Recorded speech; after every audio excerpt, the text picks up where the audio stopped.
Hello hi ସାଙ୍ଗମାନେ, ଚାଲନ୍ତୁ start କରିବା ଆଜିର ରଜ ପର୍ବ। ଏକଲା ଏକଲା ବୁଲୁଛି ଖୋଲା ପଡ଼ିଆରେ, ଆଉ କେହି ପିଲା ନାହାନ୍ତି ଖେଳିବାକୁ। ଏକା ଏକା ବୁଲୁଛି ଏଠି।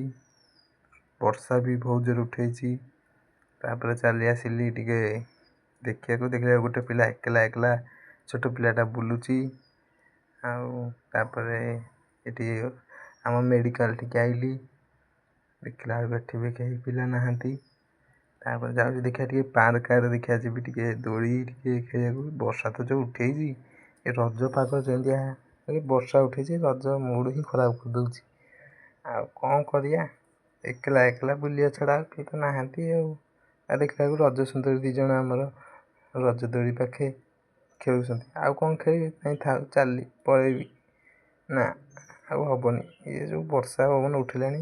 ଆଉ ତାପରେ ଆସିଲି ହେରି ଟିକେ ଦେଖିବାକୁ ପଡ଼ିଆକୁ। ଦେଖିଲା ବେଳକୁ ପଡ଼ିଆରେ ବି ସେଇ ବର୍ଷା ଉଠେଇଛି। ଆଉ ଏକଲା ଏକଲା କ'ଣ କରିବି?